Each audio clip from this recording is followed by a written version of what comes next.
There you go. Hello, good evening, and welcome to the Now Debate. Hi guys, it's our election special tonight. I hope you can join us in the chat. I am joined with my good friend Richard Oliver, and of course Jesse An Nichols George. Hi guys, how are you all doing? Doing good. Well. And you are in the United States, obviously. How is the feeling there?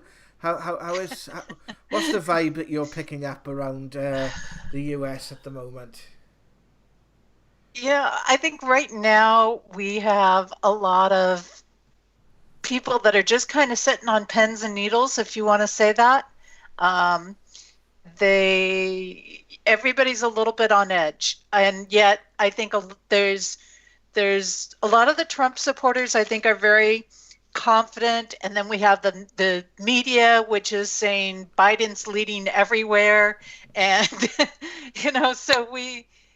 but I think until things are finalized, I think people are not going to catch their breath, so to say. They're not going to feel that sense of ease, and even then I think we're in for some interesting times as we move through all of this. So I've seen some comments around the internet saying the season final for 2020 is hotting up. It does kind of feel like that, doesn't it? It's when you get a show and it's sort of all the stakes are now sort of all the stakes have been sort of put on the table, and you're sort of going into the final act. I think we've got this kind of with November and December. I think we've got this feeling of the final act of 2020, and what on earth else can happen, because there's been so much, and you guys, especially stateside, have felt the brunt of it. I think a lot more.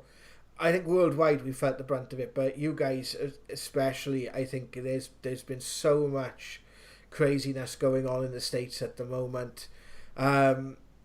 Yeah, I don't envy you guys. I really don't. But apparently it's set to be a bit of a record breaker with regards to how many people are actually coming out and voting and showing their voices, showing their opinions, and that sort of thing. Well, I think that definitely we're going to see record voting this year. And again, the media has tried to say, oh no, not as many people are going to show up. It's going to be one of the lowest in-person voting, and they're trying to really go hard on their narrative in things, and I don't think most people are buying it. As the biggest concern is what's happening at the polls here in the United States, where there were polls that were not working well. They were opening late, and then they were shutting down certain polling stations, and then those polling stations that were open weren't functioning right. And so there are definitely a lot of games that are going on. There's definitely a lot of concerns in trying to uphold the integrity in the election process here. That's been a big thing. There's a lot of debate going on over the mail-in votes right now, and some of the states haven't been happy that there's limits on, when they're going to stop. Hang on a second. That and when it has to be put through. I need to interrupt you. I just want to know, can everyone hear us on the chat? I'm getting an error message on the back end of YouTube's telling me that we're having bandwidth issues, which we've never had on the show before. So if you guys could just let us know that you can hear us on the chat and that the video stream seems to be healthy. If you could let us know that, please, it would be absolutely it would be brilliant. It would be brilliant. Sorry, Anne, if you want to continue, I do apologise for cutting you off. That's okay. It looks like they can hear us. Gina acknowledged you on the chat. So, I think that this is the touchy thing, is this this aspect of standing, people standing in the lines. But what we're seeing, I mean, even here, like in the Northeast region where I am, it was probably 20 degrees outside when I went this morning to vote. And I'm in a small town, so I didn't have to stand outside very long in that in that cold. But certainly people in other states, friends that I know that are over in Pennsylvania, and they were looking at hour-long lines, 2-hour lines to get in to vote. But I don't think anything's going to hold people back. They're trying to deter people out of lines. They're trying to get them to think that they can't vote. They're trying to block the people that are there to do the checks, to uphold the integrity in the elections. And so we're seeing a lot of different pieces. It seems like a lot of the corruption is happening in Pennsylvania. That's where I've seen it in social media posts. That's what's coming up the most. And I'm sending prayers to friends that I have out in Pennsylvania because I've got quite a few of them out there. And it looks like they're saying the sound is good, and then it says it buffers off and on. So right, okay. Well, we might have. I just had a message just lagging. Right. Well, there might not be a great deal that we can do about that at the moment. It's basically just saying YouTube is not receiving enough video, which maintains full streaming. As such, viewers will experience a buffer. YouTube. Right. Okay. Well, there's not really a great deal I can achieve with that at the moment. Guys, if it does get bad that you can't watch it, please let us know on the chat if it doesn't correct itself. This isn't a problem our end, this is a problem. Right, I just could... Right, that should hopefully... Richard, if you could turn your... Oh, brilliant. Okay.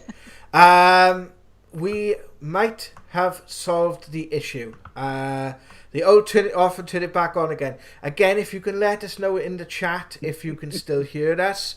Because... Well done for staying calm, Jazz. Well done for staying calm. I did well. This is more of a relaxed stream anyway. Because we're going to be discussing something very tense going on at the moment. But yeah, it is. I think it might slightly have been an issue on the background of YouTube, but what I did is just reset the streaming software, and as far as I can tell at the moment, it seems to be running a lot better, and it's giving me an update to say the stream seems to be excellent. So if you guys can let us know in the chat, thank you so much. They're giving validation in the chat. Thank you yes, very it's much, better. Guys. Thank you, and hello to everyone here. Please do offer your opinions and your thoughts and your insights, whichever side you are supporting during this seminal period in our lives. The end of the season final of 2020, as I think we're going to call it. But Anne, I want to go on to, before we sort of go into the meat of today's, but before I actually do that, Richard, is there anything you want to contribute, because you haven't had a chance to speak yet? I just noticed the chat just sort of like exploded. It was only like 3 comments on it, and I just looked again, and there's about 40. I was like, whoa. I'm interested, a little bit naughty. I read something today. My partner was telling me about something today, and she said that there's so many people voting that they might take a couple of weeks to count all the votes. And it did set the thought back to when, just before 9/11, I don't know if people will remember this who were watching the stream, the Florida vote scandal. Yes. And with old Mr. Bush. And Al Gore. Al Gore. It stemmed me back to that memory, because I know in my heart of hearts that was a proper sideswipe, naughty thing to do. He shouldn't have won. I've been having the same feeling. Yeah, I thought it was very naughty. I thought to myself, oh, they're going to try this and they're going to keep it on for a couple of weeks until they get enough votes in to say, I thought, oh, because they got away with it then.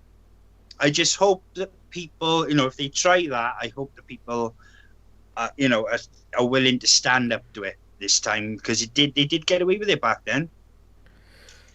Well, I can speak to that a little bit. They were prepared for that, and that's part of what they were trying to do with the mail-in voting aspect, and to drag it out and to say, well, people can still vote for X amount of days after the election day and this and that. And, of course, that's been one of the talking points today, I've noticed in different shows. That's part of the narrative.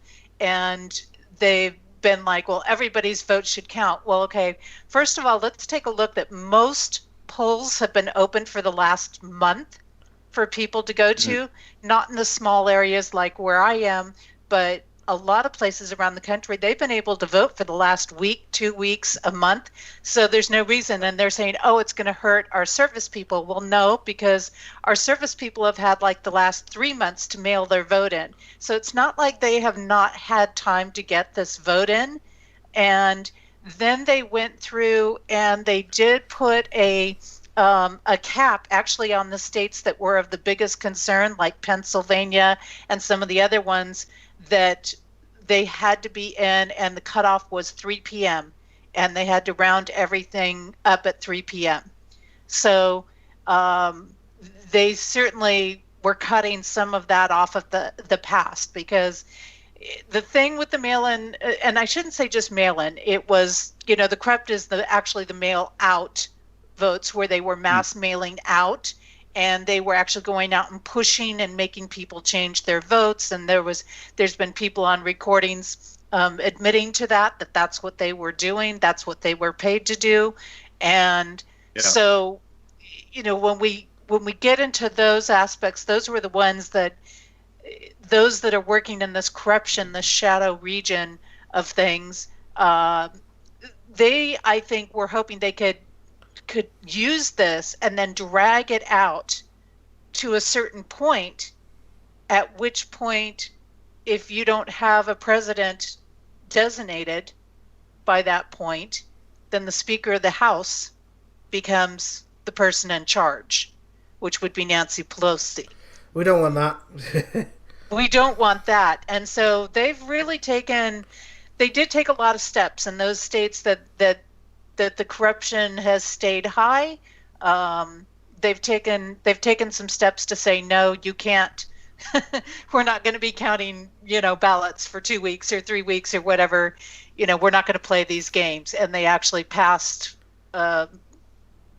whatever on them, regulations on them that said, nope, this is your regulations. And matter of fact, before we came on the show, just a little bit before it, I saw where they had issued out to round everything up at 3 o'clock Eastern time, so about a half hour ago. So it was about half past. It's about 3:30 where you are now. Is it? Yeah, it's about 3:30 now where I am. And it's it's about 8:30 where we are now. Just take a quick look at my phone. Yeah, that's right. So. What time do you expect, like, the first sort of results to start coming in?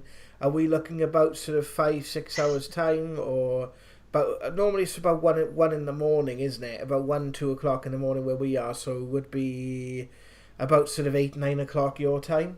Would that be about right on a normal average election year? I would say yes. And before I answer this, Jared, I just want to take a moment. I'm seeing so many people that have jumped in the chat, and I just want to say thank you, everybody, for coming in and showing up and supporting me, because I'm recognizing a lot of names that are in groups where I posted and that have been following my work, and I just want to say thanks for showing up today on this and being here. Absolutely fantastic. But definitely, like in my state, the cutoff is 8 p.m. Eastern time. So that's going to be around 1 a.m. your time. So we'll start seeing almost complete numbers then. They're going to start getting some numbers because a lot of people did go out and vote early. I think they estimated something like in several of even the big states, I think it was Florida or someplace like that, which is considered a fairly relative state in our election process, had something like 46% of the registered voters had already voted. So I think it's going to be interesting to see as we go through this process, because I think there will be those states that are going to try to drag it out longer. I think that though also there's going to be those states that it's going to go very quickly. And, I think we're going to see some very interesting turnovers in our states. Matter of fact, there's a couple of states that I've looked at that are predominantly Democratic or listed as Democratic states. I think we're going to see them flip. And one of those states has not gone with Republican candidates for close to 50 years.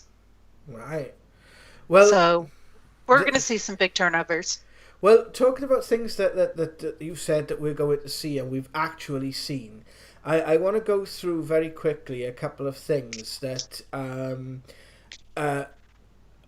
you mentioned in October, coming up to the sort of campaign, and when you give your code predictions for October back in August, I think it was at the 26th of August, you gave a code prediction for the year, and you have been absolutely on the money with quite a lot of these predictions.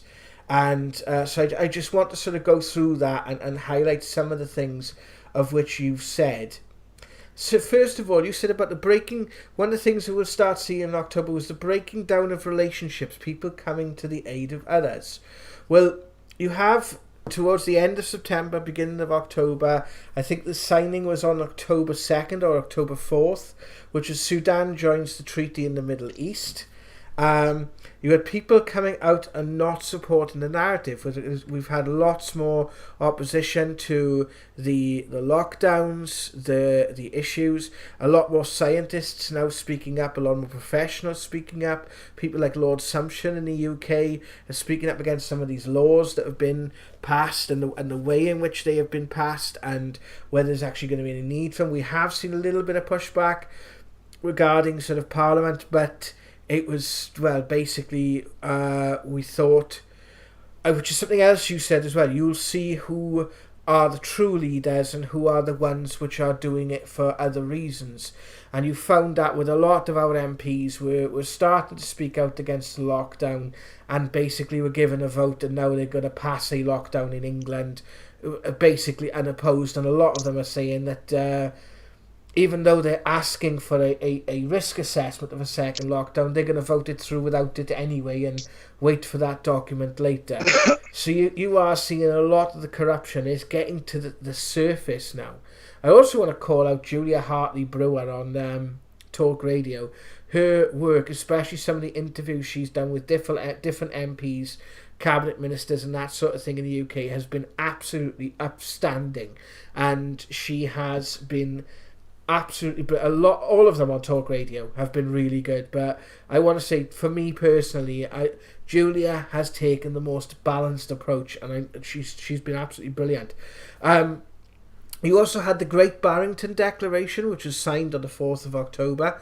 Now, that was come under fire, being ridiculed, because it said it was signed by about 1,600, I'm not sure if it was 1,600 or 16,000 doctors.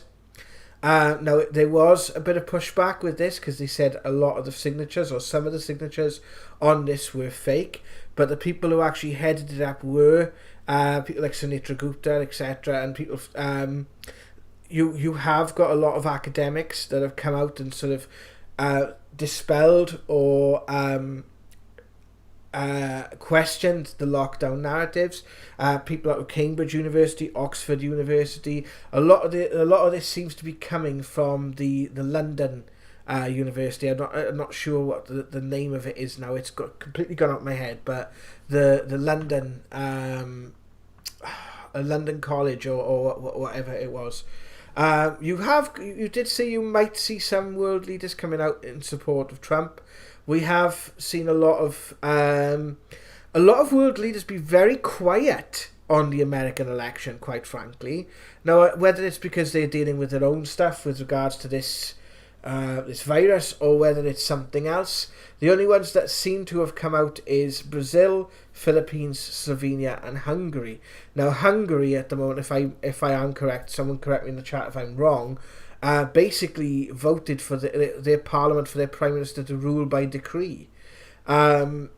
Brazil has had a lot of issues this year, so there's where you're seeing this stuff coming out, like you said, you're also seeing like the manipulation of it as well.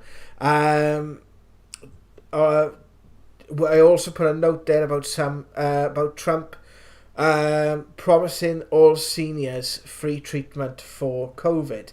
Now, there are a few things I want to say kind of against the sort of with regards to the election, and we'll come into that in a second. As you said about there being a lot of assassination energy, a lot of mudslinging, a lot of jealousy around this area of time, especially the first 3 weeks of October, where you had that infamous 60 Minutes interview, obviously Trump contracting COVID. We've actually had 3 assassination attempts worldwide of high-level officials in Tanzania, Kyrgyzstan, and Colombia. And you also had the Nancy Pelosi 25th Amendment thing, where she came up and said about she wants to change the 25th Amendment in the US. You said there would be more censorship across YouTube. Facebook came out within the first or second week of October and deleted a lot of different groups. Quite a few of them associated with the Q movement. You also said that there would be censorship on YouTube. Well, there's actually a class action lawsuit now from a lot of channels that were taken down that's going through the courts with regards to YouTube. You also said about there being celebrity deaths, where we've lost who's the gentleman? I can't remember the guy's name now. Sean Connery. I've got Sean Connery. We've got Nobby Styles. Eddie Van Halen. Nobby Styles, Eddie Van Halen, and Sean Connery that have basically, quite well known. And I've also seen, as I'm looking through like the sort of well noted deaths pages on Google, there's quite a few. Now they are very aged, but I've noticed there's quite a few sort of people in political life that have kind of passed away, whether it's old age or whatnot. I'm not entirely sure. You did say about there being significant weather disruption.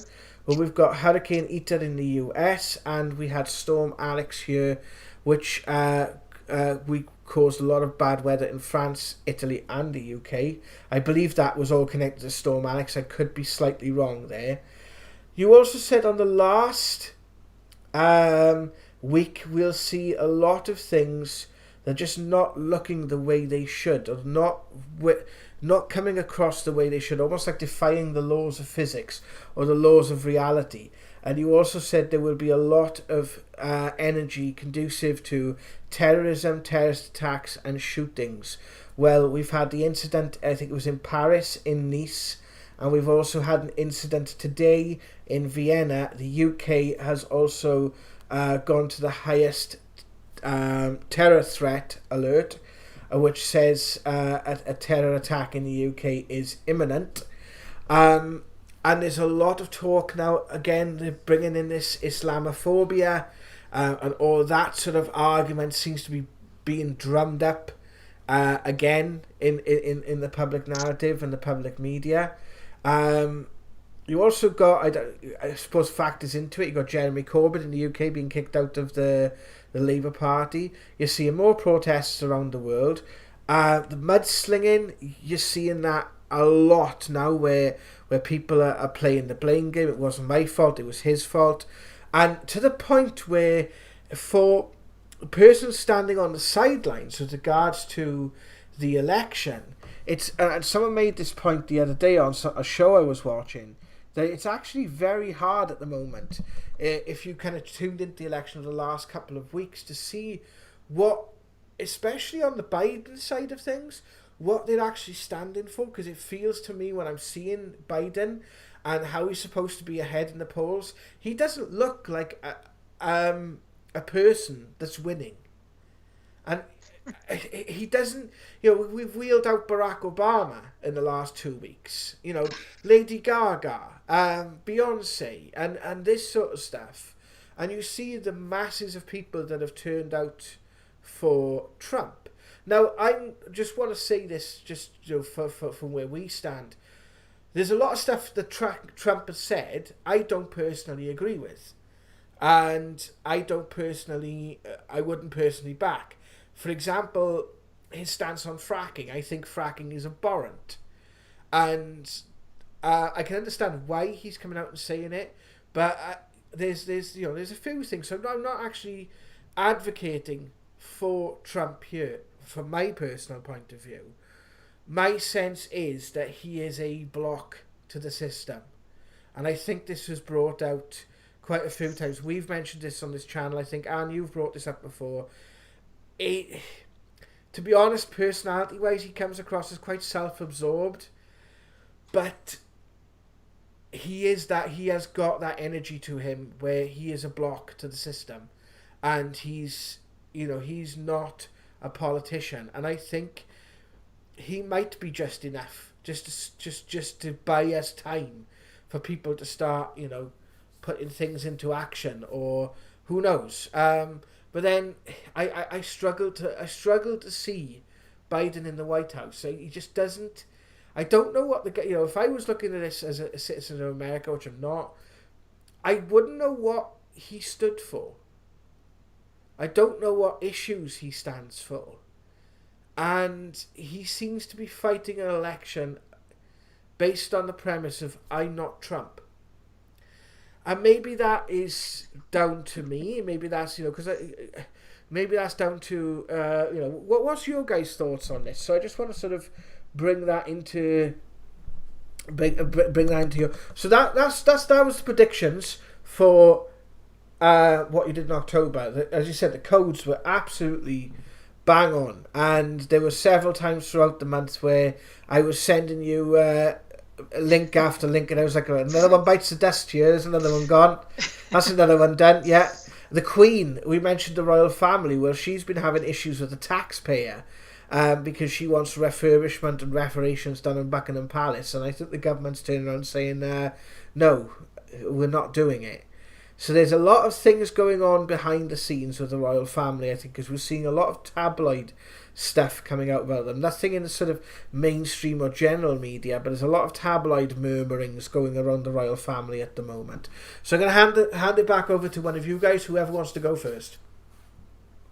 Go ahead, Richard. Well, I'd like to talk about the 60 Minutes thing, right? Now, that was, without question, one of the most awful bit of television I have ever seen. The interview with Donald Trump, right? She just said ridiculous things. She baited him. He fair dues to him, he never faltered. And then I caught a little bit of a glimpse of the Biden one on 60 Minutes, and it was a completely different interview. And I thought to myself, that kind of sums it up. If you want to see how the media are portraying one side of this argument, the 60 Minutes interview is a good indicator of how they feel about Trump. Now the media is, trying to sort of sway your vote. There is another couple of things that's been going on. I've been reading about this. Apparently there's a thing going on in the UK, in Liverpool, where they're drafting in the army for testing. And it's the New Zealand thing where they're on about these COVID camps, which I've tried to look at it, and it's just, I can't even believe it's real. I know. They're on about this funding in Australia. Now they're going to give this it's like our universal credit, and you can only have a living wage if you agree to a vaccine. There's reports like this coming out, and after, with regards to what New Zealand are doing, I think it could actually be some truth in it. And I think it's just going to be little bits and bobs. But I got to be honest, I am really, really, really intrigued to see what Trump does when he gets into this office over this next term.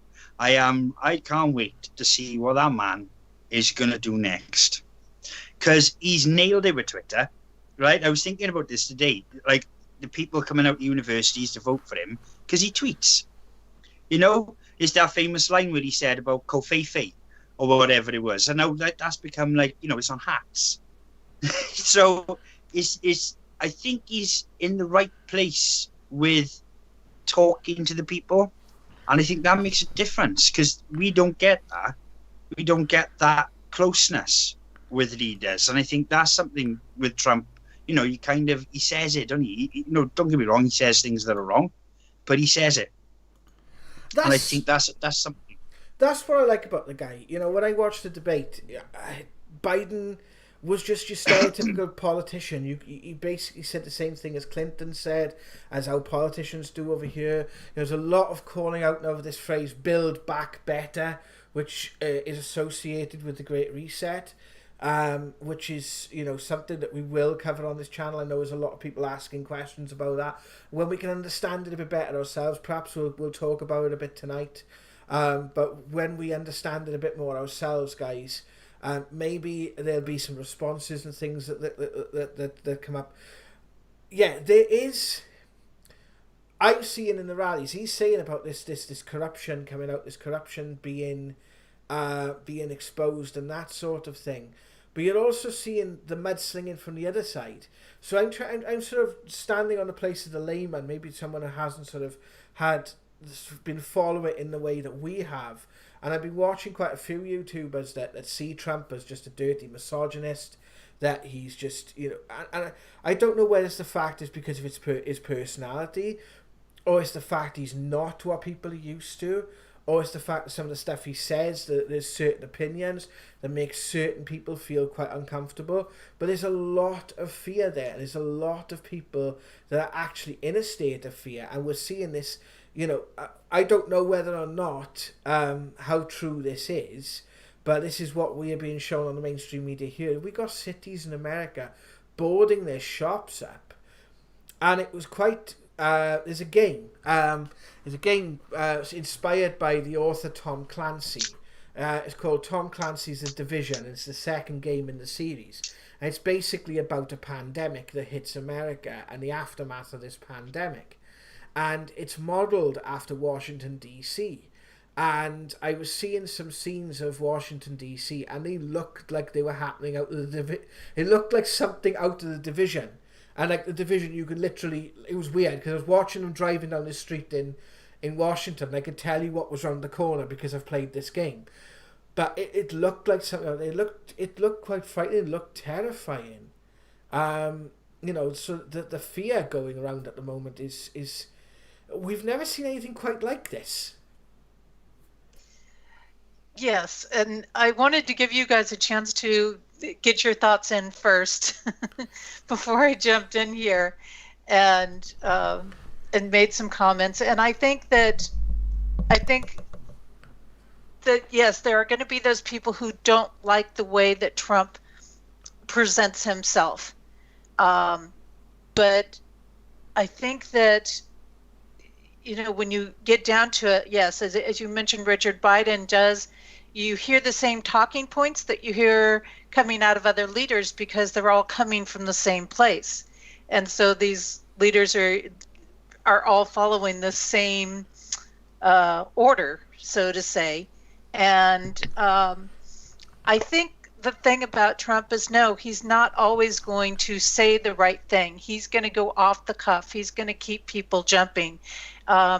You mentioned, Jared, about how you only see certain things in the tabloids and not in the main papers. Well, there's a lot of things the main papers just aren't going to report. And matter of fact, one of the things that we saw in Trump's rallies was that he started bringing these big screens out to the rallies and started playing things because the mainstream media wouldn't put the news out. So he started playing them at his rallies, which forced the information into the mainstream media. And which is I just find that hilarious, actually. And I think the thing that people love about him is that he is unfiltered. So yes, he authentic. He's authentic. He's not going to polish things because he doesn't really have anything to hide. People want to think that he's hiding things. They want to put him into the class of the elite. But I just actually did the last video I did in the last week, I guess it's been, for my Connecting Codes channel on YouTube, actually broke down exactly what the elite is about and broke down exactly how he is not playing the elite game. He's not doing any of the elite moves. And so this is where it gets very interesting in there so when you mentioned fracking has always been a concern of mine in there, but there's so much more to it. So for example, he actually has a lower fracking impact than what Obama and Biden had in their administration. They're actually doing more with less, so to say. And it is fracking, along with some other things that are environmentally connected. There's some really big lies out there around it. There's a lot of misconceptions around it. And so people are trying to blame certain things. And when we get down to it, I think we're going to find that there's some corrupt plays made in it. For example, on the reservations. I want to kind of disagree with you slightly there. Maybe it's because we're coming from a different point. And I mean this in all due respect, but we had an issue in our country where they wanted to bring fracking in. And the gentleman who researched this is a good friend of a friend, who I've spoke to on a few occasions now, and he did a very good documentary. He is definitely not establishment. He is a gentleman by the name of Ian R. Crane, and he did this film Voices from the Gas Field, which showed the environmental impact of fracking. Yeah, I don't think any power on this earth is. Fracking scares the hell out of me. I've got to be the way in which the water is used, the way in which it's disposed of, the way in which literally we had this under Obama and Biden, where people were setting their water on fire in 2015. They tried to do it in Preston New Road and Kirby Mispleton in the UK, and we literally had earthquakes after it.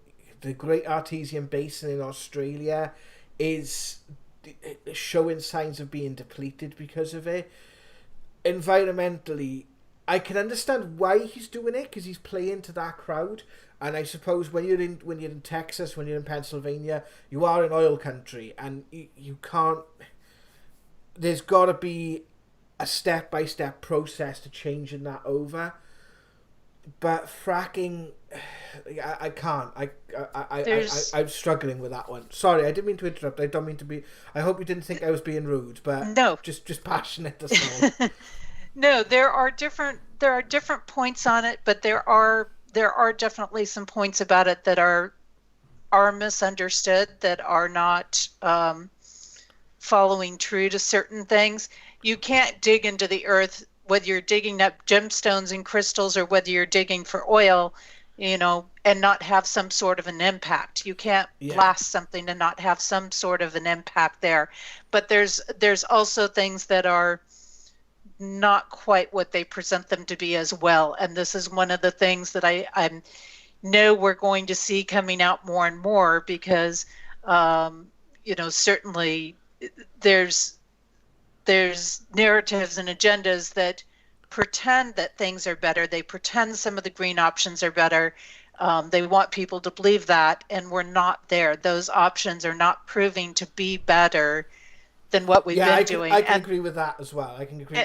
And the one thing with the fracking is not only from a job aspect, but it's a country self-sufficiency aspect. Yeah. And the point that I wanted to make in there was that actually his fracking impact that Trump has been doing is lower it's less of an impact. He's using less of the fracking aspects that are damaging than what Obama and Biden did. It sounds a bit like you kind of. You know, they were kind of one. Well, this is the thing. They are. They are two ends of a puppet. Well, I honest to God, I wouldn't be surprised. I would not be surprised if they tried it, and then by the time we get January, it's like, for the third term we're going to have President Obama, and he just comes out because it's like. But they've wheeled him out. Yeah, go on. The that's something they didn't report on. They didn't tell people that the fracking issue is actually less now under Trump than it was under Biden. So under Biden, there I go again. Under Obama and Biden. Biden. Oh my gosh, I'm going to be on that all night. But it's really interesting when we get down to these two candidates, because I think people do love that Trump is not he's not the normal politician. He's not playing the games. He is in there for a specific purpose. And I think that is the big key that a lot of people are beginning to see. Yes. They're beginning to realize that this isn't just about Trump. This is about something that is bigger than Trump. Yes. Trump happens to be the catalyst. He happens to be the vehicle that has been chosen to put a dent in the elite. He's in this position in order to create the changes that have to be made without us going down some really bad roads that would be much more devastating, as you guys were mentioning earlier. Yeah. And I hear it from people in other places in other countries, and talking about these shutdowns that are coming. I've heard about it from the Canadians being worried because of the so-called COVID camps. Well, we have to remember that a lot of these camps that were supposedly FEMA camps and these sort of concentration camp style places, they were opened up under the Obama administration. Yeah, they were. They were set up in the Obama administration. Hillary was supposed to use them. And a lot of these are being prepared not for people who have COVID, but for people who maybe they don't want to follow the guidelines. They don't want to follow the rules that are trying to be put into place. We mentioned earlier about, the world leaders, and yes, there are some that we're starting to see come on board. I think we're going to be seeing a lot more come on board with the re-election because they want that safety and that security before they speak up a little more. I think some of them are working under the scenes in those connections because they are seeing the peace treaties signed.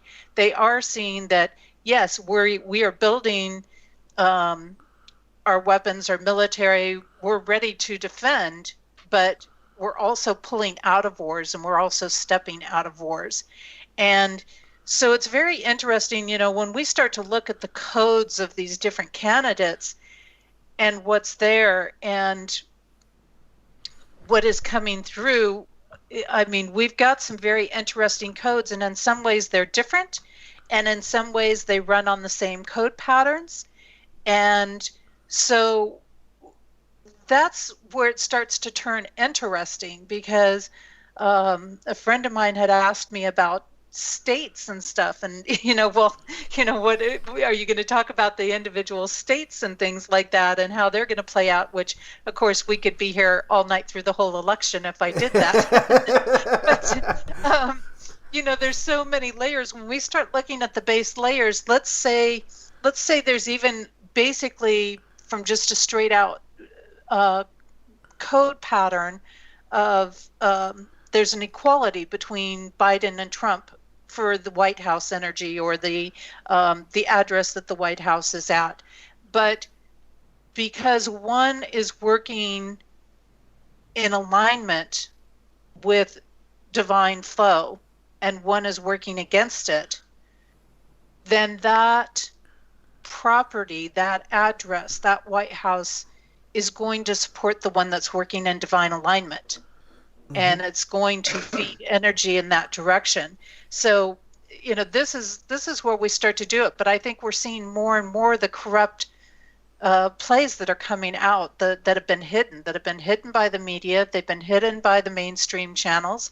I think some of the people that are out there, I've mentioned it to friends of mine, if all I saw was the mainstream media and what they reported on, and as far as who might win or who might come through or this or that, that I would probably have a very negative out view on Trump, absolutely. Perhaps.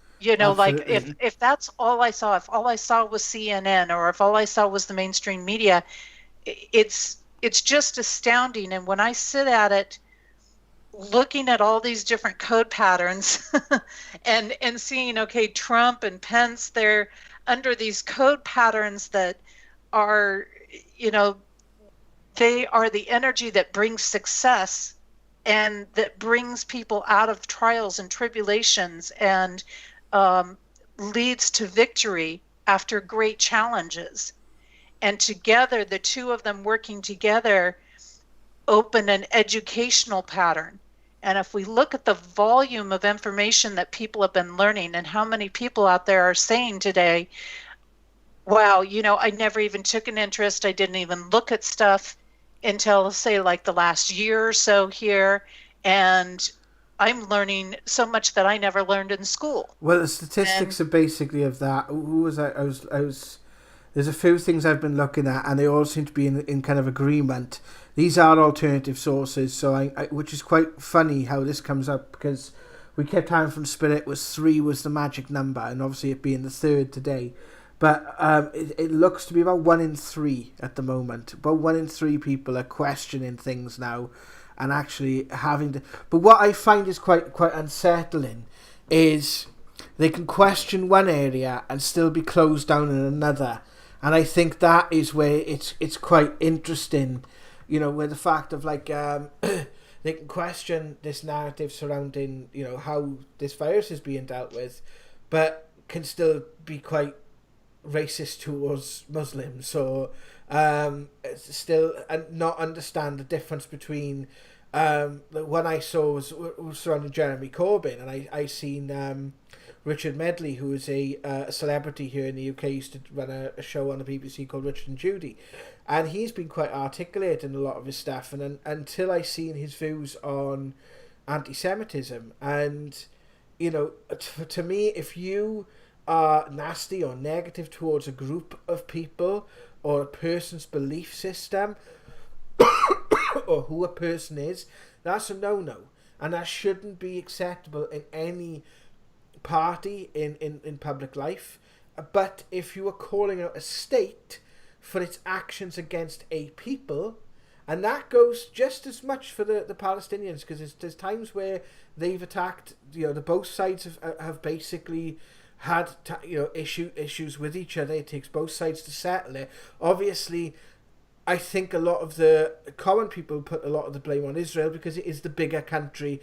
It has got the more armaments, and some of the stuff that we've seen come out of Israel. Because I'm criticising Israel does not mean I'm criticising anyone who's Jewish or Jewish descent or Jewish faith. And a lot of people can't make that distinction. But yet, if I criticise Saudi Arabia, for example, I'm not criticising Muslims. If I criticise America, I'm not criticising Christians. And I think there's a lot of this sort of confusion that's being brought about at the moment. And the only way I can explain it, it's like cognitive dissonance or mass hysteria.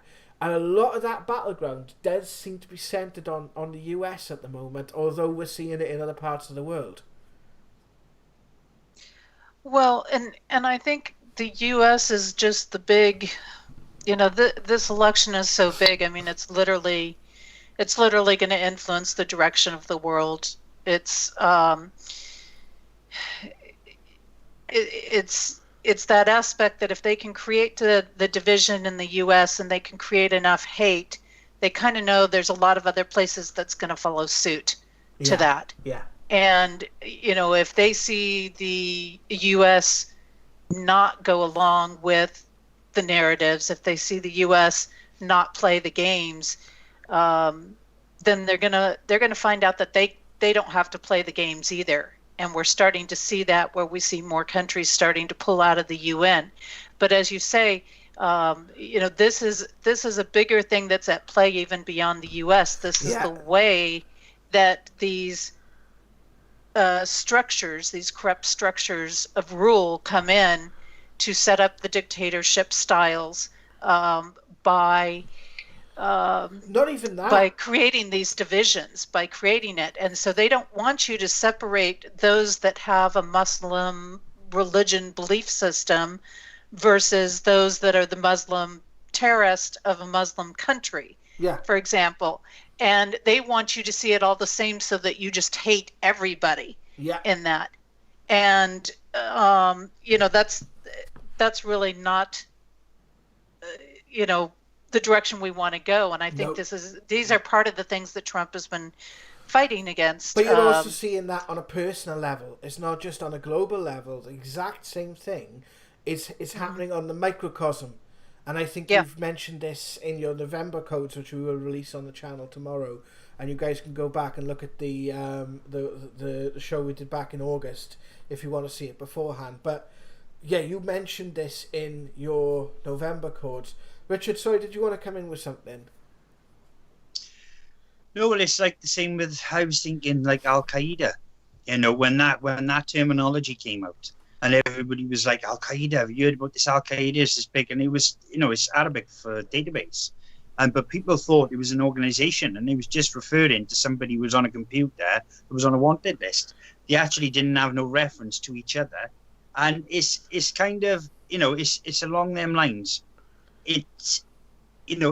I've been having conversations about the level of manipulation, and especially around everything that's been going on. And like with Trump, he's stopped wars. He's put things in place, laws to protect people against trafficking, and not just that on his own is enough. He's put so many things, when he had the coronavirus, he said, I'm going to give this treatment free to everyone, but especially people over retirement age. And there's little things like that he's done that I have never, ever seen anyone in his position do before. I did notice, sorry to cut you off there, but I noticed he backtracked on that in his rally yesterday. In one of his Pennsylvania rallies, he kind of backtracked on it. And I don't know whether it's his personality, but he kind of made it more like, he's kind of as if he was kind of saying, no, it's just the fact because I'm young. And I don't know whether people would have actually got the kind of sarcasm sense of humour out of that. Sorry, Rich, continue, please.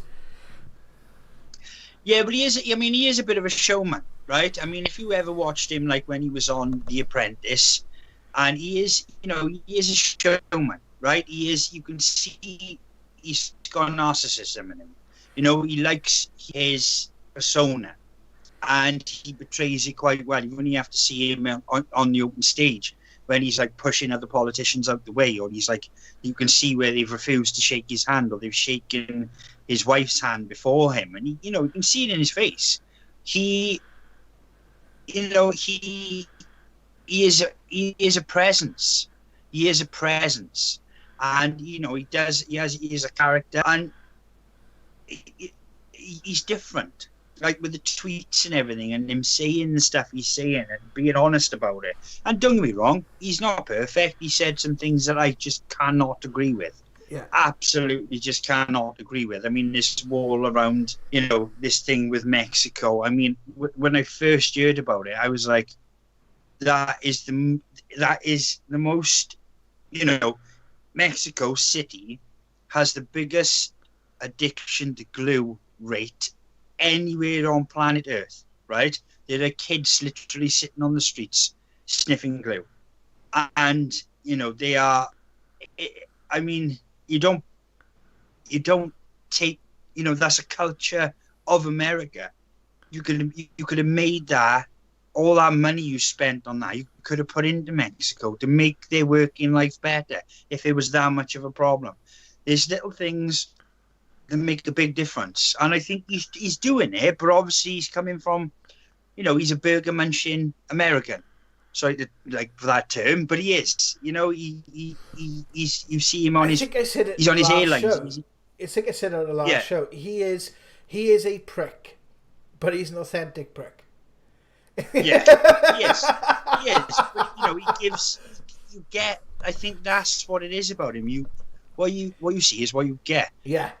I would like to know what sort of air gel he uses though, because that is incredible. Because I have seen palm trees bending in the freaking wind, and his quiff is perfect. That's amazing. So hair. they should. Yeah, that's NASA made or something. That is his air gel. But I mean, it is. This it's hard to put it into words, but there's so much a leader should be. And if I was a leader, just for reference, I would want to be remembered for making sure that everybody was successful out of that position I held. And I wouldn't take any mess in, but I would make sure that I would just do so much for it. There's so much to be remembered. I mean, you've got like in this country, we've got like Tony Blair, who, if you remember him for what he did, and I know a few people have read his book. I haven't read it. I don't want to read it, but he's, it's disgusting. And you've got, in this country, we've got the Tories, and they literally, they could put school meals out for free, but they've just chosen not to. Just that simple act that's going to really have an impact on children in this country. And yet they're going to give, what did Boris Johnson say, 17 billion for a vaccine for a cold, and into this track and trace system and the PPE and all these billions into the Gates Foundation. And that billions could do so much. And, and I just hope that he does something. I don't know how you feel about this, Jess, but I just hope that if he takes this term, that he does something wondrous with it. Because, everybody had this mindset about the New Zealand Prime Minister. And she was like this wonderful Prime Minister. And I tell you now, she's turned a corner. And she is starting to show her true colours. And it's been quite something to behold. And I thought to myself, there's a leader that other leaders are going to be like, and I hope Trump is in that position. And he's that sort of character. And I just pray, because otherwise it's all for naught. It's all for naught. I don't think it's all for naught, though. I don't think it's all for naught. And do you want to step in before I make this point? I'll go ahead and make that point, and I'll jump in. Well, the fact that he, for the lack of, I don't know whether or not to say this, right? But I caught it on YouTube. You know what happens on YouTube? You watch certain things and then things play afterwards. I don't particularly like the man, but I seen a clip from the Tucker Carlson show on Fox. But he did make an interesting point. Is irregardless, Trump is a vote against the establishment, and which is the point that we made on this podcast earlier. But irregardless of whether or not Trump gets in, that enthusiasm in at least 40% of America is there. And whether that ends up going down a dark road or not, I don't know. But it's happened. So I don't think it's all for naught, because at least people will start to see the system for what it is. It just means that any sort of resistance to this sort of, any change that takes place then will have to go a different route to maybe what he might have gone if Trump got in power. Depending on who gets in power, the same outcome, I think, is going to happen, because there's a lot now about, exposing the darkness, standing in truth, standing in love, standing in empathy, and standing with each other, and and coming together. Sometimes the best way to show people how we can come together is to see how we can be so divided. And sometimes it means that people have to get to that point, and not everyone's going to make it, but I think sometimes it means we have to get to that point where we have to see just how divided we can be before we en masse start to sort of say to ourselves, well, hang on. And like we've said, 1 in 3 people are starting to educate themselves. And this is the thing, they don't always have to agree. They don't have to agree with each other. They don't have to agree as a grand conspiracy around everything, or they don't have to agree about President Trump or whatever. They just have to look for it within themselves. And I think that will eventually be enough, because you'll find enough commonalities between people and enough truth between people that we can actually, that there will be a way forward, irregardless of what the result of the election is. Well, sorry, Jess. There's a question in the chat. I just wanted it's being posed to you. It's from Debbie Black, and she wants to know about the dark winter Biden in his speech. This is the first time I've read about this or heard this. The dark winter. And if we're going about the chat, who is Archie Bunker as well? Because Gene in the chat's been mentioning Archie Bunker. And just to correct one of you guys, the virus up to 28 days later was called the Rage virus. And yeah, it's probably more like Night of the Living Dead, but that particular virus was called the Rage virus in 28 Days Later. One of my favourite films. Sorry. Okay. Trying to pull my head back into all the things that have been said in here. I will get to that question that Debbie had in the chat in just a minute. Okay. I think the thing with Trump that we want to pay attention to, certainly people there are people that don't like his personality. The reference to Archie Bunker is that Archie Bunker was a very chauvinistic slob TV sitcom character, so that's what that reference is about. I think that Trump, he knows he has to come across with a certain amount of confidence. When you're playing with the people that we're playing, we don't need somebody who speaks the most eloquently right now. We need somebody who's going to get the job done, and that's what a lot of Americans are looking at right now. Who is going to get the job done? Whether we like Trump or not is less of an issue than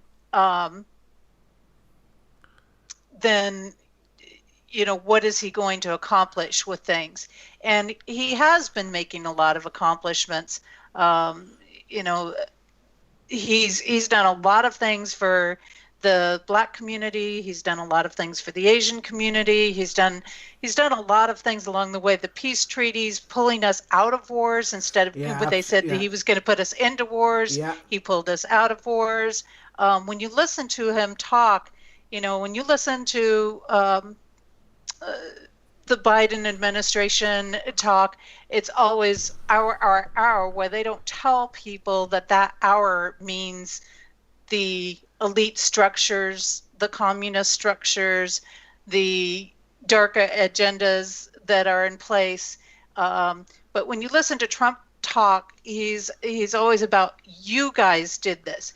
You guys started bringing the truth out. You guys made things happen. And so he is a really big catalyst for people to get out there and to research things. He's a really big catalyst for people to start to stand up for their rights and to pay attention to what is happening. So, there's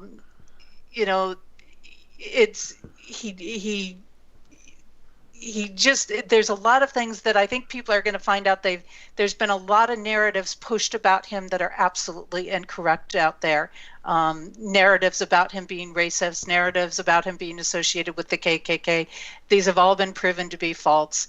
And, a lot of things are going to come out, and people are going to see more and more of the truth. I think we're going to see that over the next 4 years. There's no doubt. Earlier on in the show, you talked about things being boarded up. You talked about, there's a lot of things around this election that are talking about the violence that's going to be coming. Well, there's certainly going to be an upsurge in things that were there, and that there's certainly going to be the people coming back that are not going to be happy with the result of this election. Yeah. The riots would be there no matter who won. Whichever way it goes, there's there's going to be people deeply affected by this. Whether. And I think that, like we've made that point before, and I know there's a few people that in the chat that are not Trump supporters. And that's fair enough. I'm not saying that we are. We're just talking about him as the incumbent, and obviously what we are seeing and what we've been told surrounding the situation. And I think that's a question. Well, I'll let you continue, Anne, because we'll come back to this now, because I just want to address that point as well, because I'm seeing it a lot in the chat. So please carry on. Yeah. So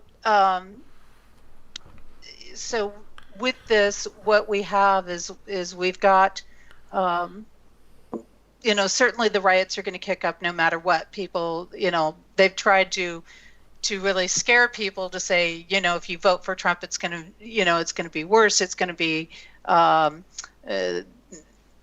going to be more raging and battles and war, riots and protests and things like this going on. And the reality of it is the people that are talking about that are the people that are behind creating that. And that is something that, they're going to put forth. And that's kind of like, it's not that Trump is creating those things. He's actually fighting against those things. So it's an aspect when we see the boarding up that's happening, they're preparing. They're already letting you know that, numerous times they pretty much have figured that he is going to win this election. A lot of things I see in the codes indicate that he's going to win, and he's going to win rather big. And, so they're already preparing for these riots to come through. They're already preparing for the outrage, the backlash, the resistance to show up to him being there.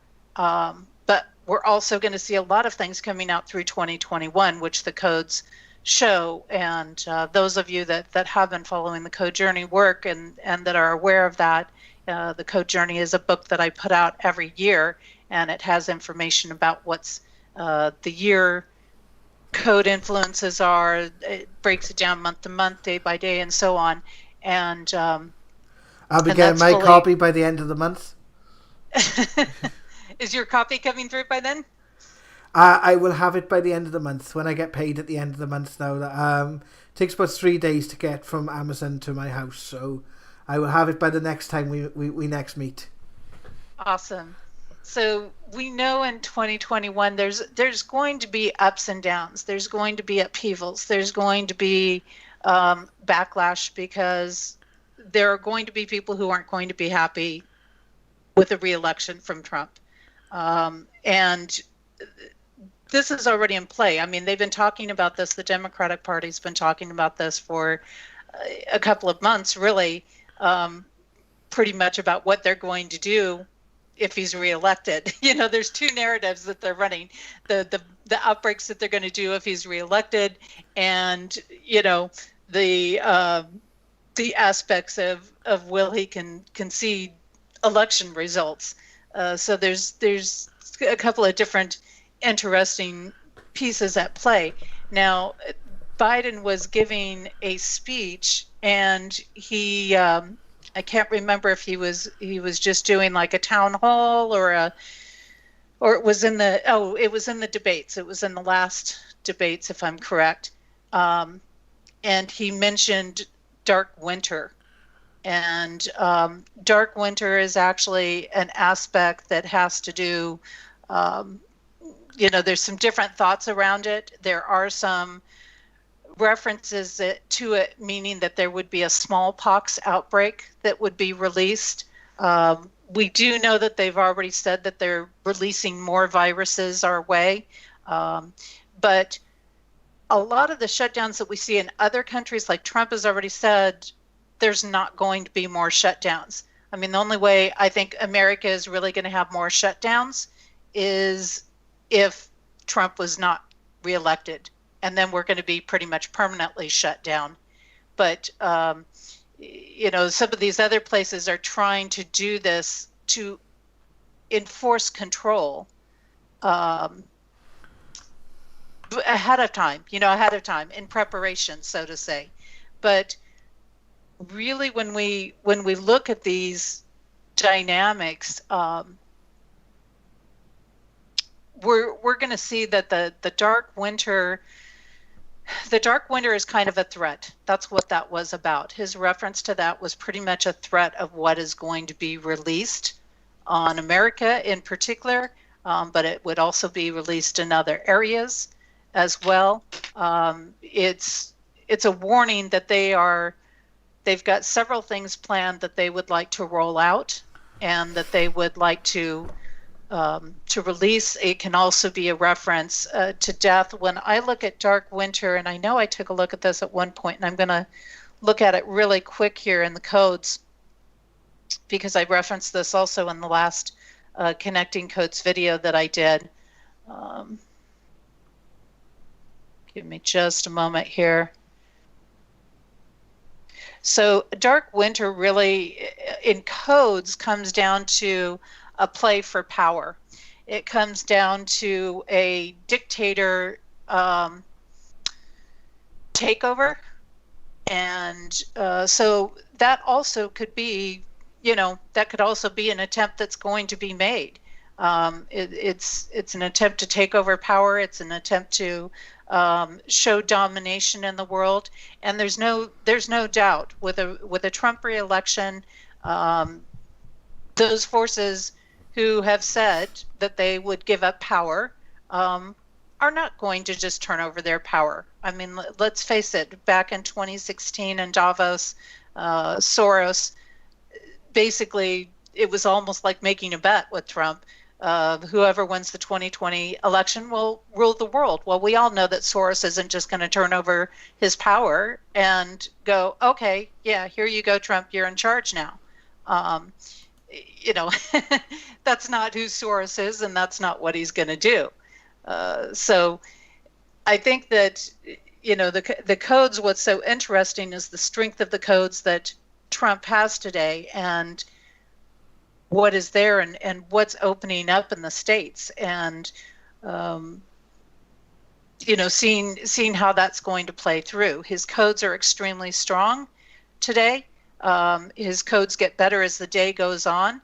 And when we're looking at codes, we're not just looking at the United States timeline alone, but I'm also looking at a universal timeline connection in there and how that plays. And it definitely shows that as we shift, today's date is about bringing closure. We are about closing out an entire huge, gigantic chapter in probably not only America, but the world.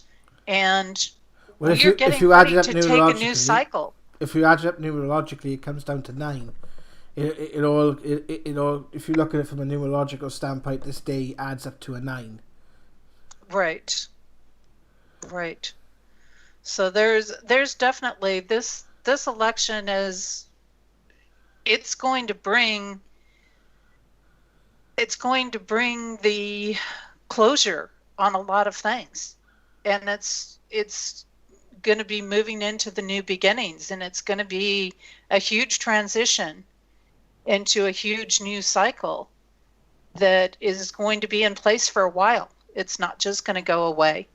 And I think that these are, incredibly important things to look at. And in looking at these different components, these different pieces of where people are at, I could not pull the information on who was going to be where. I could only figure that Biden might be in his home state of Delaware. There were aspects of Trump being at the White House. He was originally looking at being, I think, elsewhere at one point, a little close to the White House, but not exactly there. So all of these pieces play in. And, you know, here again, it's how somebody is using their energy. It's just like you could take two people on the same code pattern and they would, you know, they could have very different results. Again, you know, the energy is going to support the person. Whoever is standing in divine alignment is who the energy is going to support under these conditions and these situations that we're dealing with right now. And the codes support whoever are going to, you know, whoever is going to be able to make the transition in a more favorable direction. And I do believe that is going to be what's come up. I do believe that there's going to be everything put forth possible to try to prevent a re-election. But from what I see in the codes, and like I said, I ran it state by state in the codes to see exactly who had the predominating energy for every state. In here, you know, we're probably going to see a landslide for Trump in this. Well, that's a pretty bold statement to make, given the fact that we're hours away from starting to get the results. But I'm sure tomorrow we will see. We will see. And to be perfectly honest with you, I want to bring about I want to bring your attention to a video that it's a clip from for those of you guys who've been following our channel. It has brought up. Trump has come up in the now investigations in our things with the Council of 12, and in the last couple of videos we've put out predictions for 2021 Council of 12 Part 1 and Part 2. Well, Part 3 is due to come out at the end of this week, and this takes place slightly after that. But what I thought was quite interesting is what this says about America and where America is at the moment. It's given several different relevances to for those who watched the video. It mentioned about June 2015. It mentioned Trump being a block, and it mentioned that he's not going to be the right person for some and others. But it's the fact that he is being a block to the establishment rollout kind of thing. That's what they are saying coming in as well. So just want to play you guys this clip for a second. It's only about a minute long, and sort of come back and sort of have a quick discussion about this. Before I do that, is there any further points any of you guys want to make before I go to the video? No, I'm good. I'll watch a video. Okay, I'm going to put this on now, and we'll discuss it in a second. America, which is under Answer. I think we've established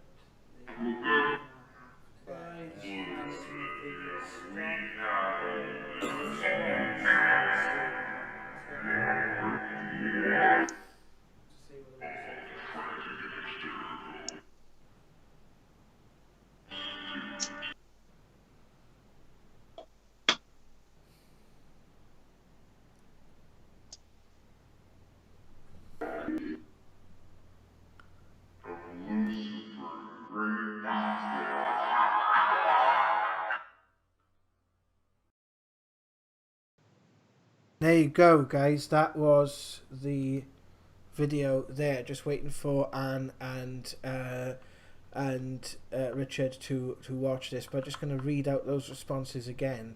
It says, and America, which is under a form that will ensure war, it will go. Political sects are going to wreak havoc, to create more fear. All frantic, and it's terrible. It's to turn the love off. They are defying the belief of Lucifer in great detail with people who are not adhering, which people are not adhering to. Now, this I want to make this point when they say about a war. They don't necessarily mean a shooting war. What they can mean is a conflict. It can be a conflict of ideologies. It can be a conflict within politics. It can be a conflict in many things. A lot of the times when they've talked about this being a war, it's not so much a war of weapons and armaments, although you may see some obviously skirmishes, and that's like what we've seen before. Who knows? I hope not, because quite frankly, I don't want any of you guys getting hurt over there in the States. And you know, there's a lot of you there, and some of you in the chat, which, you know, I've made good friendships with this year, and I care a lot about. I think what it's talking to more is the political sects, and but the key 2 points in those responses I wanted to draw your guys' attention to is all this is drawing people, is designed to try and draw people away from love, because love unites. Love doesn't divide.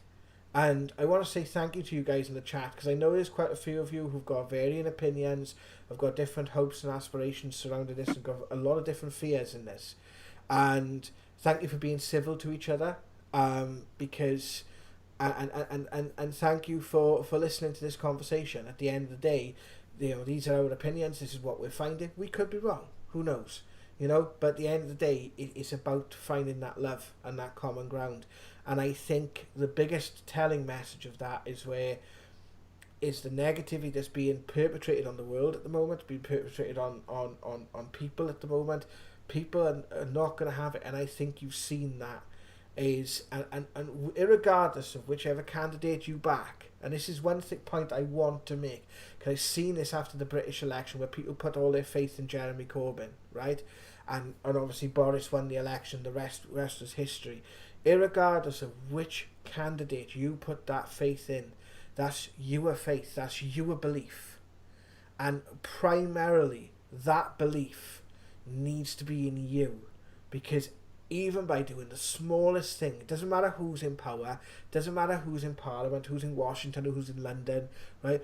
The smallest things create the bigger things, and the smallest things come from you. Come from us listening, finding the common ground, and finding ways to work together and be together. The clue is in the name, guys. It's human being, not human doing. Guys, what did you think of those responses? Go on, Jess. Yeah, so I think definitely we are going to see, you know, this battle of political sex stuff. I think that I think enough people have not given heed to some of the Luciferian things that are happening, and there will certainly be attempts to silence, to do things to those who are not willing to participate in the Luciferian agendas. And absolutely, I agree that, you know, at some point we have to come together. When you talk about war in codes is a representation of something that is hitting a pinnacle. It's like something that's gone as far as it can. It's hitting its peak. And we, you know, it's coming up because it's at that end point, that culmination point. And we can't keep doing battle with each other. At some point, we have to realize that this isn't about parties. This isn't about Republican versus Democrat. This isn't about that. It's about whether we are going to stand up for the things that are right in the world. It's whether we're going to stand in love. It's whether we're going to work in unity, even if we have different opinions on things. Whether we're going to continue to really look at what's happening. And I think, you know, at this point, you know, that's really where the battle is coming from, is that you've got a sect of people that they don't want people to learn the truth about things, because nobody would support them if they knew the truth. If they really knew the truth in things. And I think that this is part of it. And it's tough getting to that piece. It's tough getting into there. There's so many pieces that have been at play. There's things that have been put in motion for decades and decades and decades. And, when I come down to it, I look at the codes, and, that's where I look, and even looking at things objectively, saying, okay, let's say that Biden was using his energy completely clear. That's the way I ran the codes, was let's give it the benefit of the doubt. Let me look at it as if I don't know, really anything about these two people. Yeah. And that's how I ran it. And I still, the results are the results. It's an energy alignment. And the reality is, who's got the strongest energy alignment for something and where they're going to be, or for a position, or for a thing. And that's how I run the codes. For example, on this election, that is how I've run it on World Series games, on Super Bowl games. And there were people that said, you're crazy. This team's never going to win. Well, I kept saying, no, the team's going to win. These are the dynamics. Here's what's at play. And sure enough, that team I called won. What I want to know something here. Have you ever put a couple of bob down in the betting shop? I haven't. It's tempting. I'll tell you, it's tempting. I almost was just for the fun of it one time, but I'm very cautious of the personal gain piece. That's why I haven't done it. I probably could become quite rich, but it's you have to really. I'm not a points player. Like, I'm not going to call necessarily the points completely, but. I could certainly call out what I see in electoral votes on this, and I have on Twitter already today. But it's one of those things that I think more and more we will come together on things. There's always going to be people that, no matter how blatant the truth gets, they're not going to believe it. The reality of it is that things will get harder and harder until people do see the truth, because that's the way nature's cycles work. It's going to keep coming back at you harder and harder and harder until you get something. That's part of the way things work in the world. And then once you get it, things lighten up, they easen up. I think part of it is we have to stop looking at things as a right and a wrong necessarily, but looking at what are we dealing with? What are the pieces that we are going to support? And we have the power in ourselves to decide what we're going to support or not. Yeah. And from different perspectives, if we were standing in somebody else's shoes, we might want to support something different than we are, or vice versa. But I do think that if everybody had the same truth, if everybody had the truth versus all of the stories that are out there, I think we would be much more on board. But I think as things become more and more out into the open, again, a lot of people want to put things on Trump. And, at some point we have to look at it and say, players aside, Biden, Trump, whoever, players aside, we have to look at what we're truly up against in this world. And, again, I believe personally, like Trump or not, he's the person that can move through what needs to be moved through right now. We've just seen so many things. I mean, let's face it, Biden had a lot of years in office to do things. I think we're in a lot of shifts, a lot of changes. The codes show that. We're restructuring a lot of things right now. We are in for a lot of change next year. So we're going to be seeing a lot of shifts happening. So where a lot of things got restructured this year and the foundations were being laid for the changes to come. and so I think we're going to see a lot happening over the next year. I think we're going to see a lot of things starting to come down very fast if we do see this re-election come through.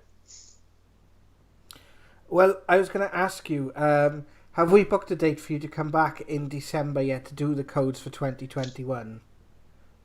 That's a good question. I don't know if we booked a formal date on it. I think I'm just going to take a look here and see. Because I was thinking of the first Wednesday in December, if possible. Or within the first week of December anyway, so we can get out the predictions and stuff for if you're about, that is. Okay. Yeah, absolutely. We could do that date, and we hadn't set a formal date, but we had talked about doing something in December. Yeah, I was thinking, perhaps we could go for we got Wednesday the 2nd of December. How does that sound to you? Yeah, that works absolutely fine.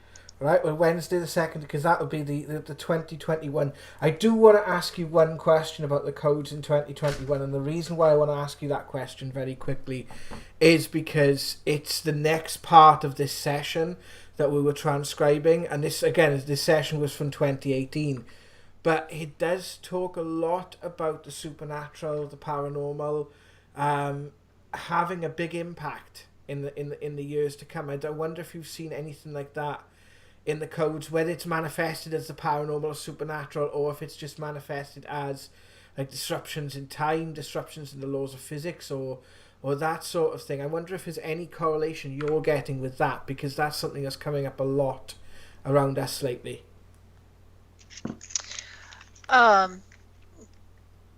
If you haven't got the info, it's okay. Repeat that question again for me. Have you picked up anything over the next year which would have a bearing on the supernatural? So things like the paranormal activity, spirit activity, demonic activity, maybe even UFOs, that sort of thing. Has anything come up in the codes surrounding that kind of otherworldly activity then, in that sort of sense? I would say yes, there is definitely some things that are going to be rooted in probably has some supernatural, demonic-based energy to it. I think the upheaval that we're going to be seeing next year, the waves of things happening next year, are going to have some demonic roots in the foundations of it.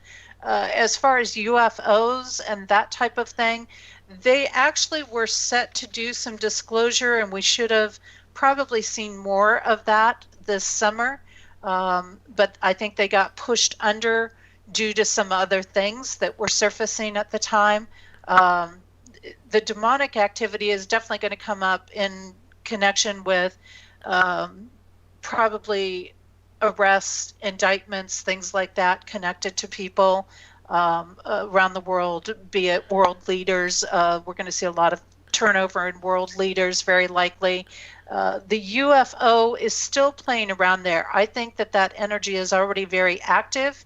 I think that it could be one of the pieces that are brought out for next year. It's not the heavy spotlight of things, but there's definitely going to be a lot more paranormal activity, which is natural in a time of change. Of course, we're in a bigger change than normal. This isn't just like your normal year of change. This is I would say it's just pre-World War II levels, isn't it?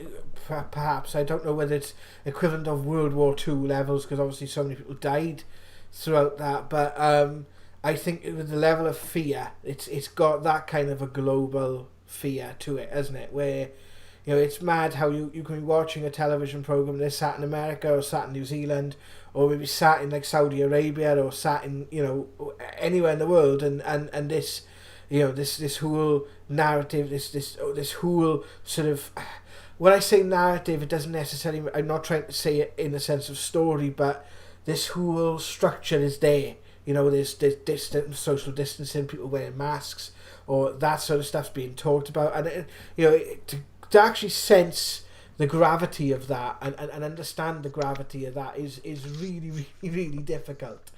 But that was just something that came out on the sessions, and I'm sure we'll see a lot more about that as we go forward, into 2021.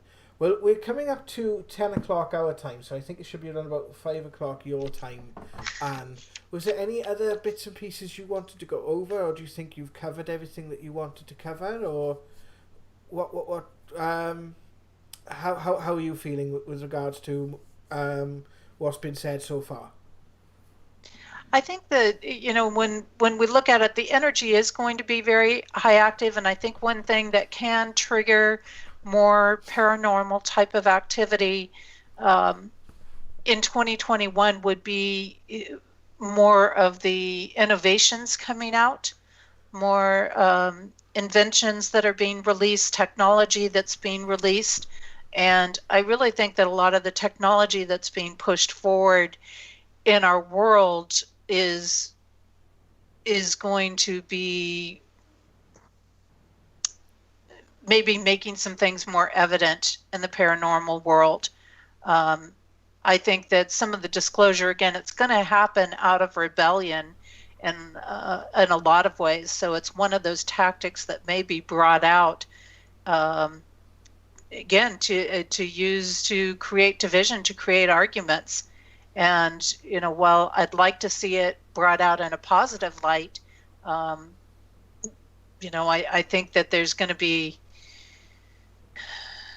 it may not all be so positive to start with. I think it could be something that's used as a fear tactic, like, oh, look, there's aliens coming down, and now, and now, you got to be afraid of that. And that's a reason why you got to stay in your homes. Or, I think there's, again, we have to come back to the same agendas in motion, stay home, stay locked away, stay this. The big thing that's coming up in 2021 that is probably going to be unsettling for people is there is a lot of death energy, a lot of strange accident energy, a lot of energy of things happening that seem to defy natural laws or the law of gravity. That's what I was trying to get to, was that sort of stuff. And I think that was the kind of stuff, because that's how I felt it would get interpreted in the codes, was like strange energy, like unexplainable happenings. Yeah, I almost feels like we're seeing it now. I'm seeing paranormal pictures around the web, and I know, Rich, you're chomping at the bit to wade in on this. But we're seeing, I don't know, in the last few days, I've seen some pictures and things taken that have left my jaw on the floor. I've seen about 2 or 3 of them, and there's lots more people posting in paranormal groups these days seem to be having experiences. Be very quiet, Rich. I'm just listening. I was listening to Jesse. Sorry, Jan. Yeah, I mean, if you have an awakening, right, which we are gunning for, and you have a lot of people becoming more self-aware, so more in tune with the spiritual aspect of themselves, I think in turn, just that is going to create a doorway and open up the possibility for more paranormal activity. The fact you have, like I said, this group of elite people, you could fit them in one room, and it's either we've come to a breaking point. If you look at David Attenborough's documentary he's just done, we're at the point where we can turn back the tide on pollution and what we're doing to this planet. And in regards to this great reset, I think with this elite group, they think their entitlement puts them in a position to decide who is allowed to live and who isn't. And I think with such a mind thought, if it's done for prosperity, if it's done to push the world on for a longer period, But if it's done for any other means, I mean, and it's so easy to think that it could be, then you're going to create a wealth of darkness, which will increase. We will see negativity. We're seeing suicide rates rise. You know, we're seeing mental health, you know, really decline. We're seeing so many things. You know, we're not being allowed to see our loved ones. We're being forced into lockdowns. We're going to be forced into being tested. We're going to be forced into being vaccinated.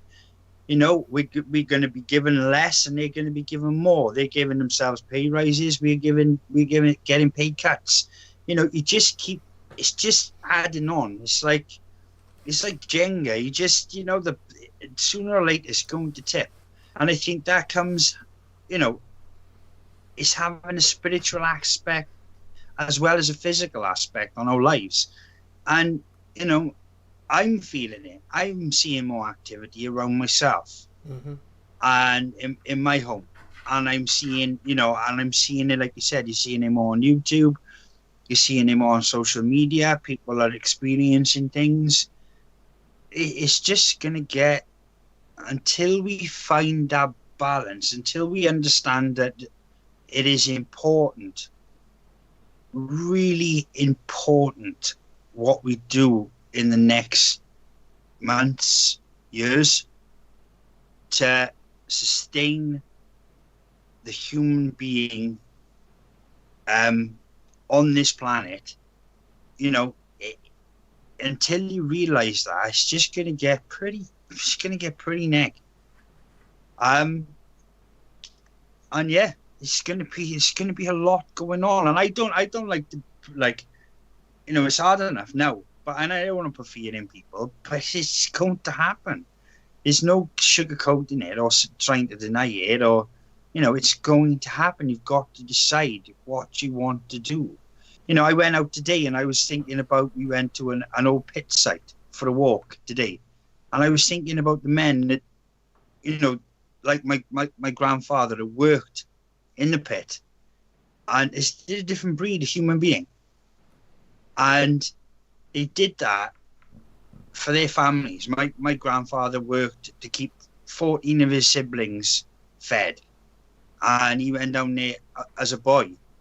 And he did that to feed them, to keep them safe. He didn't have anything else to worry about. Didn't have social media, didn't have who was doing this, who was doing that. That was at the forefront of his mind. And they were a different breed. They were a different kind of man. And, you know, with all this happening now, with all this blame, and you can't be like this, and you've got to give this, and it's going to be very difficult to balance out. And I think, you know, I think that's what the message is from the Council of 12, what we've just shown. You know, it's trying to tell us that this balance is so out of whack that it's going to cause problems. But I'm a firm believer in the fact that I've read a lot of history books and researched a lot, and it, you know, we can, and it says we will prosper and make a better world. And that's the only thing I can say, you know, to put sort of light at the end of that tunnel. But that, I believe in my heart. I have faith in that, and I think that's what's next. I have faith in that, and I've shown you guys, you know, both me and Richard and the other and Anne and the others on this channel. You know, we might not all agree on things, but the messages I have had from Jonathan, and not just through the Ghost Box, because he is, you know, him and the Council of 12 are kind of the anchors that do bring help bring this information through, because a lot of it does come from, you know, the spiritual realms, which I think are all kind of connected. He is saying the same thing, and he's saying the same thing to me in dreams, as well as he say, you know, we're all getting this, and but it's down to us, in each of us, in each of our lives, of how we take people who are from a different place, how we sort of bring that balance into our lives, because this is a as the alchemist said, as above, so below. This is very much a macrocosm and a microcosm. The conflict we are seeing in the groups and countries and things surrounding the world, and the conflict that we're seeing in nations, even sort of going in on itself, we are having the same conflict. And this is the point we made on this video. This virus has been insidious, and even when the virus is gone, that idea is still going to be there, and that's what we're going to have to beat. We're going to have to beat that fear. We're going to have to beat that fear that's been instilled in us for this last year. Each one of us, and I don't think there's anyone here that can say they are exempt from that fear, because that fear has had an impact on all of us. Every single one of us near enough on planet Earth. And it's very hard to picture a time in history. And I look back on things like the First World War, the Second World War. We didn't have things like social media then. We wasn't so connected then. Information now, whereas back then it would have took days or hours to get from the front line to the mainland or whatever. Now it's instant. Now we're getting things as they happen, and the whole world is looking at them, and the whole world is looking at them. But each of us have to interpret them in our own way, because it's what one person sees and what another person sees can be completely valid, but totally opposite. And it's a case of bridging that gap, and bridging that middle ground, and reaching out to that person who might not necessarily agree with you, but find the places where you do agree, and find those soft points where you can sort of, make a compromise, I guess. And it's just about embracing yourselves and embracing each other. Any final thoughts, guys, before we end the show? I think we've been going on for like 2 hours now, so unless you guys want to carry on for a while longer, it's up to you. Well, I think we definitely do have to keep the unity piece in mind with everything. I think that, as things unfold, those areas that do try to bring forth the heavy corruption and the heavy dictator styles and try to enforce things like vaccines or shutdowns or whatever on the population, I think what they're going to see, certainly what the code shows, they're going to see upheaval. They're going to see disruption. And one way or another, people are going to come together. Whether they're coming together to because things get that rough where they are, or whether they are coming together because they're realizing they're not willing to tolerate or to allow things to get to that point. And I do see that. I think in times gone past in our world, we haven't worried about the election so much. There hasn't been so much on the line. We haven't stopped and felt like the world, that our ability to survive in the world was going to matter due to an election. And I think more people are feeling that importance right now, because they are starting to see some of these things trying to be implemented. They are starting to see it come out. And where it does come out, what we're going to see is the people uprise. And we're seeing that in different places in the country. And when, the elite might have some money and they might have the media and they might have some things, but, that's not going to stop the masses that say enough is enough. The masses are going to realize they're greater than that.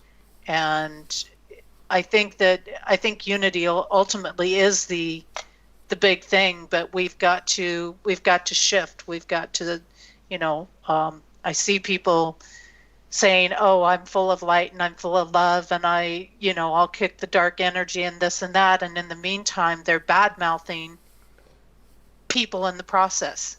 Yeah. And I think that, you can't sit there and say this guy's a sleazebag and this guy's this and this guy's that, and be the light and the love. You're not, Exactly. You can't. It doesn't work that way, basically. And so when it comes down to it, the show was about elections. To me, when I run the codes on it, Trump has the stronger codes.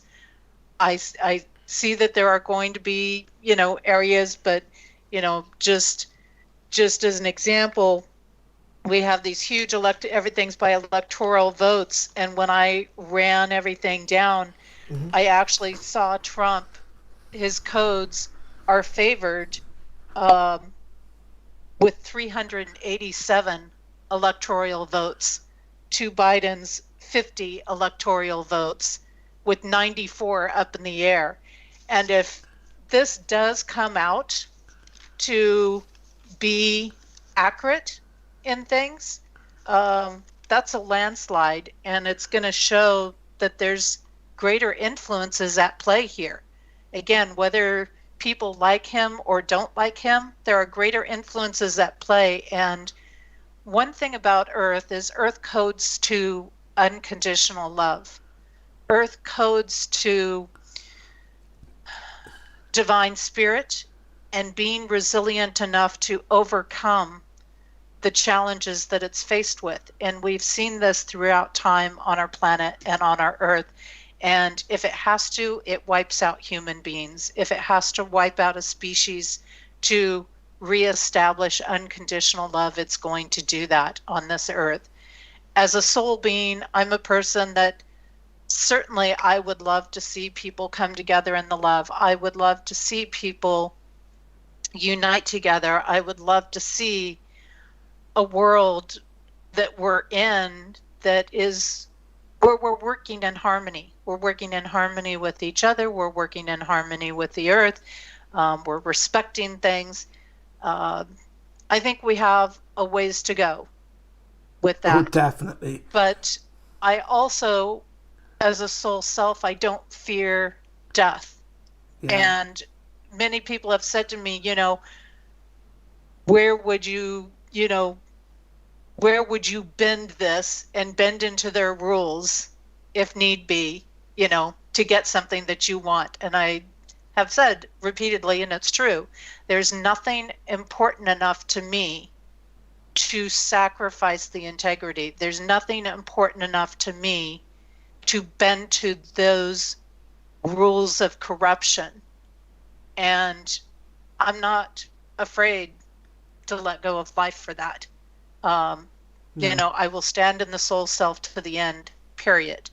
And, to a certain extent, yes, we have an influence, and to a certain extent, the energies are in motion. And, it's not just about our Earth when we look at the codes. It's about multi-dimensions. It's about multiple points and times and timelines and existences that this is going to influence. And so we have huge, huge things at play here. And we need to be able to come out of this 4 to 5 year period that we're in, which ends in the year 2025. And if we don't make good choices between now and then, humans aren't going to be a part of things going forward. And that's not to scare anybody, but that is to look at reality, because everything is going to respond to the choices that we make. So if we're not willing to get it together, if we're not willing to come together, if we're not willing to move into a space of loving one another, then we're choosing to let go of being here. So that's a very stark warning, but also very, very true. It's not, we've discussed this on this channel before, and it's not, I'm seeing the same sentiment echoed everywhere, and this is the start of it. And it's, this is either going to be a time of great magnificence. It's going to be very much a duality, I think. but I do think we'll make it. I've got every part of my being says we'll make it. It is. It's certainly in our favor to make it, but the next 4 years is huge, and it doesn't mean that it's an easy ride. Just because you're moving into something better doesn't mean that you're not going to have bumps along the road. We're at a point that there is no shutting out the truth. There is no avoiding things. There's no going around things. We are going to have to go through them. And going through them is not always going to be pretty, and it's not always going to be beautiful, and it's not always going to be pleasant. And there's going to be things that we don't like along the way. And the ride is going to be bumpy in spots, but it will get better. I do believe that. We have that opportunity. And I think that we are going to be given every opportunity to bring in a greater unity on this planet. We're going to be given the opportunity to come through this. We're going to be given every chance. And there are going to be deaths along the way, and there are going to be people who just don't want to get on board with that, or can't see it, or whatever it is, or they don't want to see how it's coming about, or accept how it's coming about. And it's just the web of lies and deceptions that are there is going to continue to blow people's minds for a couple of years, at least.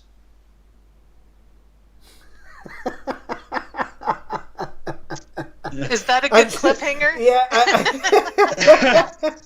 That was perfect. That was perfect. I think we'll end the show there, guys. I think we've come to a natural sort of point. And I want to thank you, Anne, for coming on the show.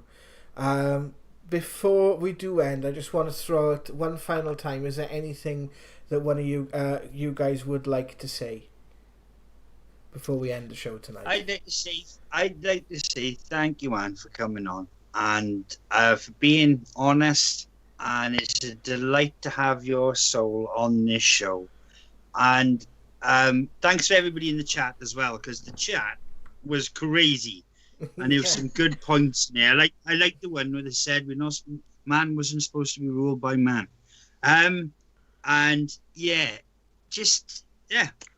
Thanks. And I love the codes. I know you've read me, and I've been blown away. And everything you said, as Jazz just said at the beginning of this show, that has been true.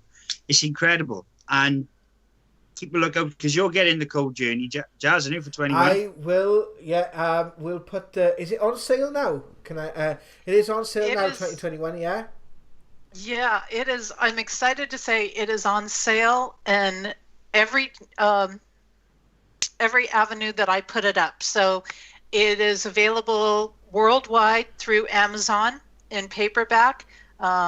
Kindle version is through there. I like using Smashwords if you're going to get the ebook version, because you get multiple versions that you can download. So you can download it to multiple devices, and it comes in multiple versions. So not just Kindle, but PDF and all these other versions of things. And then this is the very first year that the Code Journey, I'm very happy to say, is being offered to retailers at a wholesale price. And so it's being distributed through wholesale channels through Ingram Book Company. Oh, so wow. Over there where you are, you can walk into a bookstore and say, "Will you please carry this book?" And they can get it nice. With their regular discount. Barnes and Nobles could stock it if they want to stock it. If we ever get a lockdown, then we definitely will do it is available for retailers to get it in, which is perfect. If they get it in, it's a great holiday gift. It is, I'm very excited to have it open on that level, because in the past they could get it, but it gave them such a small margin to work with that they didn't, it wasn't worth them stocking on the shelves. But one thing I've learned about the Code Journey is even small stores who might be used to selling 3 or 4 copies of something. For example, last year, sold, I think, like 10, 15 copies when they're used to selling 3 copies of something. So the book just keeps magnifying. It's one of those things that once people start to work with it, they don't want to be without it. And so, yes, I'm on my even website, debating getting this digital version first so I can have a quick read before I get. But I think I'm going to wait for the physical version because I'm going to have it before we have the December 2nd show. I'm going to have it here so I can wave it in front of me and go, I've got a copy. I think it's good. I'm going to have my copies by then, and people can go on to my website, compassioncodes.com, go to the tab that says goods, and you'll see the code journey page there. Click on that. It's got the links to get you directly into the pages for purchasing on there. And then if you want to check out the work, if you're not familiar with it, you can go into Smashwords, look up the code journey, pull up the one for 2020, and that one is free. So you can work with that through the ebook version absolutely free for the rest of the year, or to check it out and see if you like it enough to go ahead and purchase a copy. A lot of people like the paperback because it's a huge book. Like, I can show you what the 2020 book looks like. The 2020 book looks like this, and it's a thick book. Yeah. It's like 700 pages. So 650, 700 pages, right in that range. It's a lot of cool information to work with. That is brilliant. Yeah. Well, we'll also show it when you get it, Jess. We'll also be putting out the code predictions for November tomorrow. I'm hoping to get that done tomorrow morning. Thursday at the absolute latest. Actually, it probably will be out Thursday, but you will be able to go back and see November, because a lot of the early stuff that you did for November was surrounding the election, which we've covered tonight. So that will be out by Thursday, the code interpretations for the rest of November. And obviously December 2nd we'll meet again, and we'll do perhaps if we do like a kind of overall for 2021 and maybe break down like the first like 2 or 3 months. Because I think if we go month by month, we'll be there for doomsday and we'll have no content for next year. And we'll be on a marathon show. Yeah, we do want to give people an enticement to actually buy the book for themselves as well. Not that we're using a lost leader here. It's just the fact that literally we've read 2020. It is really good, and quite frankly, the work that Anne puts into this, and I want to echo the sentiments of Richard. It is absolutely amazing having you on the show. I'm so glad I had that dream to reach out to you back in June of this year. It's absolutely brilliant been working with you. I hope my love and care and empathy and just strength goes out to all you guys in the US. The wonderful people who have joined us on the chat. I want to thank you guys on the chat from the bottom of my heart, because I know some of you maybe think differently to us, but the fact that you guys just had that conversation amongst yourselves, and just this is starting to become a community, and I do, that's at the heart of what we want to do. That's at the heart of what we want to do, and it's we've even had a session with the Council of 12 when they and Spirit, where they are saying that's happening, that this is becoming a community. And you guys find anything interesting on this channel, please do share it with your friends. We will be putting out the links for Anne's book in the description below. The links for 2020 are already below, and the links for Anne's website are already below, but we'll put the Amazon link in there as well. Thank you so much for coming on the show, Anne, and thank you for being part of the channel. And guys, if you want to check out Anne's videos, we're going to put a link. It'll be there by tomorrow, because we're going to wait for this video to process after this goes off. But we'll put a link to her most recent video on the Connecting Codes channel at the end of this video, where she talks about the elite. Very good video, very much worth a watch. So just want to say thank you so much, and let's all brace ourselves for what is to come. Yeah, Absolutely. Absolutely. Love and light, para peeps. Take care of yourself, guys. Appreciate you guys having me on, and it's always a pleasure to connect with you. Brilliant. Yeah, I'm sure we'll probably be messaging or in touch throughout as the night goes on, because I can't see myself going to bed anytime soon. So you'll probably get a few messages. I'm going to be up because I'm going to be interested to see what's matching up with what I ran. Yeah. well, I'm sure. Any of you guys wanna join us? I'm sure just drop us a message in the Paranormal Now Facebook group. Just look for Paranormal Now Investigations on Facebook and join. I'm sure we'll check in on Facebook from time to time as the evening goes on if you want to continue the conversation there. One of us is going to be on. But thank you very much, guys. Love and light, and we'll see you soon. Take care.